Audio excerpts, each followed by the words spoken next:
नमस्कार दोस्तों, मैं हूँ एस्ट्रो अरुणा जैन और आज मैं एक ऐसा टॉपिक लेकर आई हूँ जिस पर आमतौर से लोगों को डराया जाता है और ऐसी बातें बताई जाती है कि हम भ्रमित हो जाते हैं, हम डर जाते हैं और उस डर में ऐसे उपाय करना शुरू कर देते हैं, ऐसी चीज़ें करना शुरू कर देते हैं जिससे हमारी समस्या तो शायद हल नहीं होती, लेकिन चीज़ें और बिगड़ जाती हैं। राहु केतु ये दो ऐसे ग्रह हैं जिनके बारे में अक्सर ये कहा जाता है कि ये किसी भी राशि में बैठ जाते हैं, किसी भी प्लैनेट के साथ बैठ जाते हैं तो उसे खराब कर देते हैं। आज मैं आपको केतु के बारे में कुछ बताना चाहती हूँ कि कैसे केतु चीजें खराब करते हैं, कैसे केतु चीजें अच्छी करते हैं और क्या उपाय करके हम केतु को शुभ बना सकते हैं। तो पहले मैं बताना चाहूंगी कि केतु होते क्या है। जैसा कि मैंने पिछली वीडियोस में राहु के बारे में बताया कि जब भी धरती सूरज का चक्कर लगाती है और चंद्रमा धरती का चक्कर लगाता है तो एक पॉइंट पर दोनों एक दूसरे को काटते हैं। वो पॉइंट होते हैं राहु और केतु, और हमारे शरीर में हम पैरों से लेते हैं केतु को और राहु ये हिस्सा होता है। लेकिन जो यहाँ पर चोटी रखी होती है, आपने अक्सर देखा होगा ब्राह्मण वर्ग यहाँ पर एक चोटी रखते हैं, तो वो चोटी होती है केतु।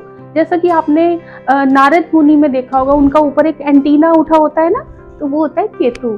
तो पुराने समय में जब छत पर एंटीना लगे होते थे तो वो होता है केतु। केतु यानी कि रिसीवर, आकाश से जो तरंगे आती हैं उनको रिसीव करना, वो केतु का काम होता है, तरंगों को रिसीव करना। और तरंगे होती है राहु, एक्स्ट्रा ऑर्डिनरी चीजें जो अपने सामान्य आकार से बाहर निकली होती है, जैसे हमारे ये कान, हमारे ये नाक, ये केतु होते हैं।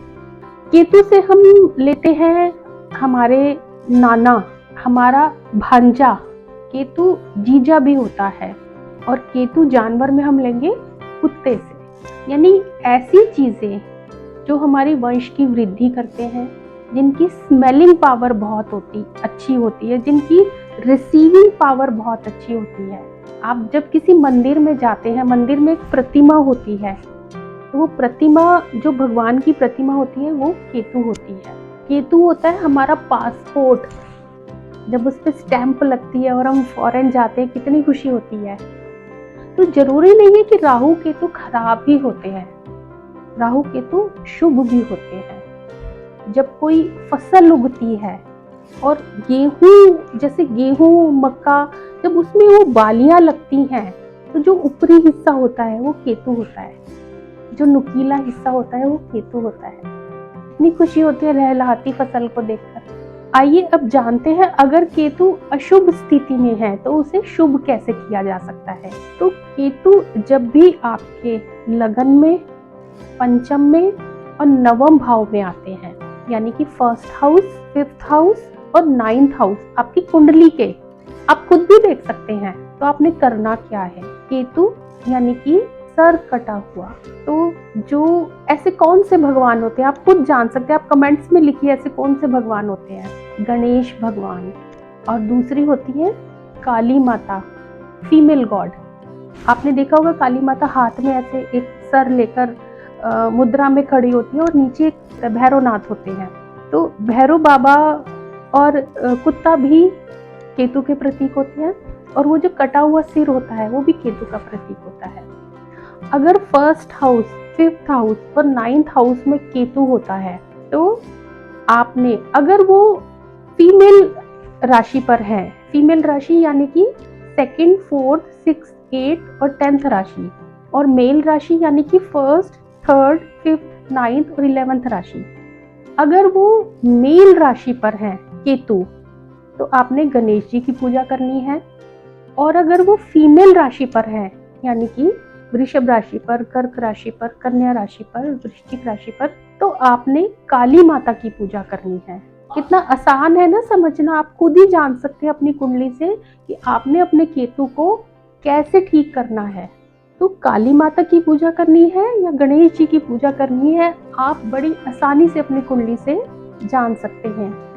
और अगर किसी का व्यवसाय देखना है सपोज केतु 10th हाउस पर है, केतु 6th हाउस पर है और उसके साथ कोई प्लैनेट्स आ जाते हैं, केतु देते हैं यानी टुकड़े का व्यापार।